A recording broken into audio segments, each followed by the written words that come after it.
Hello বন্ধুরা, কেমন আছো সবাই? আশা করি তোমরা ভালো আছো। অনেক গার্জিয়ানকে আমি দেখেছি তাদের বাচ্চাদের হাইট নিয়ে তারা খুব সমস্যায় ভোগে। হাইট বাড়ছে না বলে মা বাবারা ভীষণভাবে চিন্তিত হয়। তো আমাদের তো 17-18 বছর বয়স পর্যন্ত তো হাইট বাড়ে, তারপরে আর খুব একটা বেশি হাইট বাড়ে না। তো যেসব বাচ্চারা মানে মোটামুটি 10 বছর হয়ে যাওয়ার পরও যে তাদের হাইট বাড়ছে না, তাই সেই নিয়ে আজকে আমি কয়েকটা আসন তোমাদেরকে দেখাবো যে খুব তাড়াতাড়ি কিভাবে তোমরা বাচ্চাদের হাইট বাড়াতে পারবে। তো চলো শুরু করি ভিডিওটা। নমস্কার বন্ধুরা, আমি তোমাদের যোগা ইনস্ট্রাক্টর মধু। বন্ধুরা, আমি অনেক গার্জিয়ানকে দেখেছি যে তাদের বাচ্চাদেরকে নিয়ে খুব চিন্তিত থাকে যে তাদের হাইট খুব একটা বেশি বাড়ছে না। অনেকটা সেটা জেনেটিক্যালি প্রবলেমও হয়, কিন্তু আবার কিন্তু অনেক সময় আসন দিয়েও কিন্তু তাদের কয়েক ইঞ্চি হাইট কিন্তু বাড়ানো যায়। তো আমি তোমাদের আজকে দেখাবো সেই সব আসনগুলো যেগুলো 5 বছরের বাচ্চার বয়স থেকে শুরু করে তুমি কিন্তু 17 বছর বয়স পর্যন্ত এই আসনগুলা টানা যদি তুমি প্রত্যেক দিন অভ্যাস করো, তোমার কিন্তু হাইট অবশ্যই বাড়বে। তো চলো ভিডিওটা শুরু করি, আর বেশি কথা বাড়াবো না। তো চলো তোমরা দেখে নাও কি কি আসন তোমরা প্রত্যেক দিন তোমাদের বাচ্চাদের করাতে পারবে। আর প্রথমে যে আসনটা করব তার নাম হচ্ছে প্রলম্বী আসন। প্রলম্বী আসন করার সময় তোমাকে প্রথমে সোজা হয়ে দাঁড়াতে হবে। সোজা হয়ে দাঁড়িয়ে হাতের দুটো বুড়ো আঙুল একসঙ্গে জোড়া করে দিতে হবে। জোড়া করে দিয়ে শ্বাস নিতে নিতে আমি হাতটাকে উপর দিকে তুলবো এবং পায়ের পাতাটাকে তার ভর দিয়ে তার উপর দাঁড়াবো। শ্বাস নিতে নিতে পুরো বডি একদম স্ট্রেচ করব। হাতটাকে আরো যতদূর পারা যায় স্ট্রেচ করতে হবে। আবার শ্বাস ছাড়তে ছাড়তে আবার হাতটাকেও নিচে নামাবো, পায়ের পাতাও ফেলে দেবো। আবার দেখো, শ্বাস নিতে নিতে হাতটাকে উপরে তুলে স্ট্রেচ করতে হবে, পায়ের পাতার উপর দাঁড়াতে হবে। যতটা সম্ভব হাতটাকে স্ট্রেচ করতে হবে, এতে হাতে পায়ে জড়তা কাটে এবং খুব তাড়াতাড়ি হার্ট বাড়তে সাহায্য করে বাচ্চাদের। আবার এক্সিল, হাতটাও নামিয়ে নিলাম, পাটাও মাটিতে ফেলে দিলাম। এভাবে করতে হবে 5 থেকে 6 বার এবং শ্বাস প্রশ্বাসের সাথে সাথে করতে হবে। 5 বার 6 বার অভ্যাস হয়ে গেলে তোমরা এটাকে আরেকবার বাড়িয়ে 10 বার 12 বার করে রিপিটেশন করতে পারো। এই আসনটা বাচ্চাদের কিন্তু ভীষণ একটা ভালো আসন। পায়ের যে জড়তা সেটা কেটে যায়, হাতে স্ট্রেচিং হয়, পায়ে স্ট্রেচিং হয় এবং খুব তাড়াতাড়ি কিন্তু সেটা হাইট বাড়তে সাহায্য করে। তো চলো পরের আসনটা দেখে নিই। পরের আসন যেটা করবে তার নাম হচ্ছে যষ্টি আসন। যষ্টি আসন করার সময় প্রথমে আমাদের শুয়ে পড়তে হবে। টান টান হয়ে প্রথমে শুয়ে পড়তে হবে। তারপরে আবার সেই একই রকম প্রসেসে হাতে দুটো বুড়ো আঙুলকে আমি একসাথে করব। একসাথে করে হাতটা পেছন দিকে রাখবো, আঙ্গুলগুলো বাইরের দিকে থাকবে। এইবার শ্বাস নিতে হবে। এক্সিলেশন করতে করতে পা পায়ের আঙ্গুলগুলো স্ট্রেচ করব এবং হাতের হাতটার আঙ্গুলগুলো স্ট্রেচ করব। দেখো, পায়ের আঙ্গুলগুলো যখন স্ট্রেচ করব, পায়ের আঙ্গুলগুলো কিন্তু বাইরের দিকে চলে যাবে। এভাবে তুমি হাতটা আস্তে আস্তে উপর দিকে স্ট্রেচ করবে এবং পাটাও স্ট্রেচ করবে। যতক্ষণ আমি শ্বাস নিয়ে স্ট্রেচ করব ততক্ষণ কিন্তু পায়ের আঙ্গুলগুলো বাইরের দিকে থাকবে।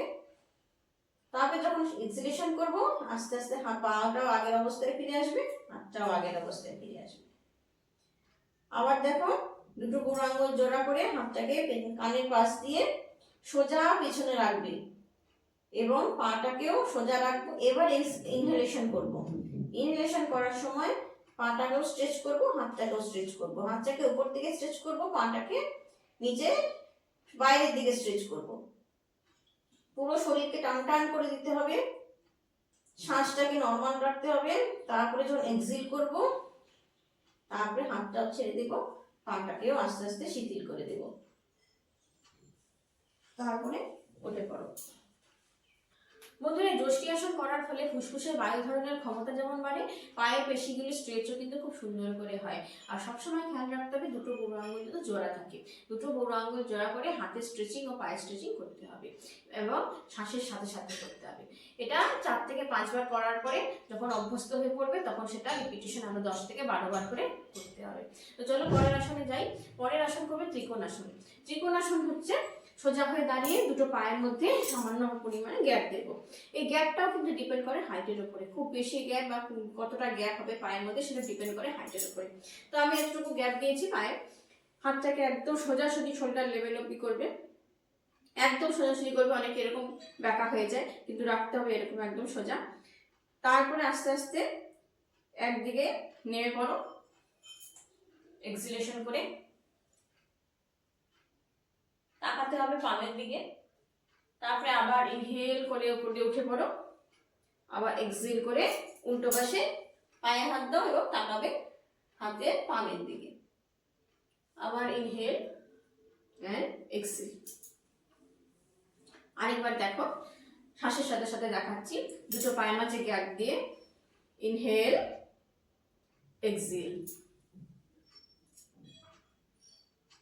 Inhale exhale.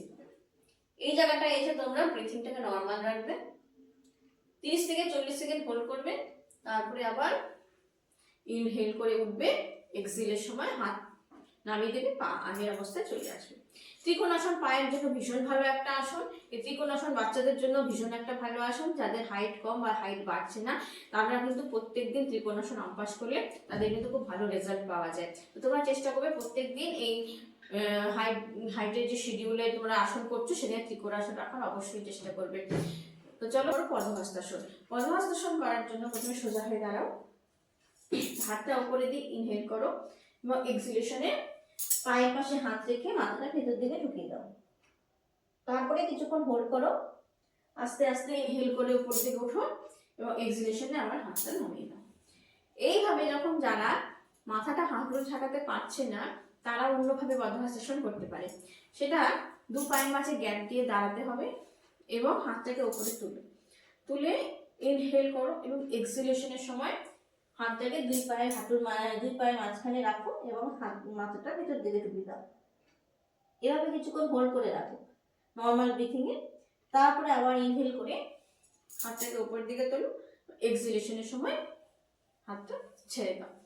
যারা পদ্মহস্তাসন প্রপার করতে পারছে না তারা কিন্তু এই পদ্ধতি দিয়ে পদ্মহস্তাসন করতে পারে। এই পদ্মহস্তাসনে কিন্তু কাঁধ, কোমর, পা এইসবের খুব ভালো একটা ব্যায়াম হয়। বাচ্চাদের জন্য খুব উপকারী। যে বাচ্চারা প্রচুর খেলাধুলা করে, সারাদিন দৌড়াদৌড়ি করে, তাদের জন্য কিন্তু এটা খুব ভালো একটা আসন। পরের আসন দেখো, পরের আসন করবে পদ্মাসন। পদ্মাসন করার জন্য বসে পড়লাম। প্রথমে দণ্ডাসনে বসতে হবে, তারপরে এক পা থায়ের উপরে এবং আরেক পায়ে থায়ের উপরে উঠে দিতে হবে। চেষ্টা করবে পা গুলো যাতে উঠে না থাকে, পা যাতে সবসময় মাটির সঙ্গে লেগে থাকে। যাদের পা পুরোপুরি থায়ের উপর উঠছে না তাদেরকে জবরদস্তি করার দরকার নেই। জবরদস্তি করলে কোথাও একটা টান বা চোট লেগে যেতে পারে। তো যেটুকু ওরা উঠাতে পারে প্রথম দিন সেটুকুই, যদি এইটুকু পারে এইটুকু করবে, এটুকু পারে এটুকু করবে। জবরদস্তি পা টেনে টেনে উপরে উঠাবেন না। মেরুদণ্ড সোজা রাখতে হবে এবং হাত রাখতে হবে থায়ের উপর। চোখটাকে বন্ধ করে কিছুক্ষণ নর্মাল ব্রিথিং করতে হবে। তারপরে 1 থেকে 2 মিনিট যদি বসে থাকতে পারে খুব ভালো। আস্তে আস্তে চোখ খুলে এক পা করে নামিয়ে নিতে হবে।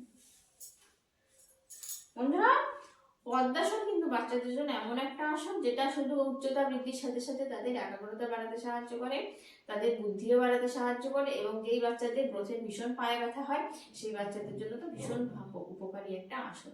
তো সবসময় চেষ্টা করবে পদ্মাসন প্রত্যেক দিন অভ্যাস করার। পদ্মাসনে বসে যদি একটু চোখ বন্ধ করে 2 থেকে 3 মিনিট বসে থাকতে পারে সেই বাচ্চা কিন্তু ভীষণভাবে শান্ত হয়ে যায়।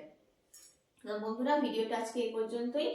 প্রত্যেকটা বাচ্চাকে 5 থেকে 10 বছরের বাচ্চারা এই আসনগুলো করতে পারে।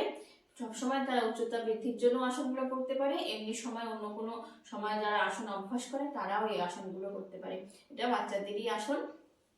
এই আসনগুলো তোমরা চেষ্টা করবে প্রত্যেকদিন মোটামুটি অভ্যাস করানোর। আর প্রত্যেকটা আসন 4 থেকে 5 বার করে রিপিটেশন করতে হবে। একটা আসন একবার করলে হয় না, আসনগুলোকে 4 থেকে 5 বার কিংবা 5 থেকে 7 বার করে রিপিটেশন করে অভ্যাস করতে হবে।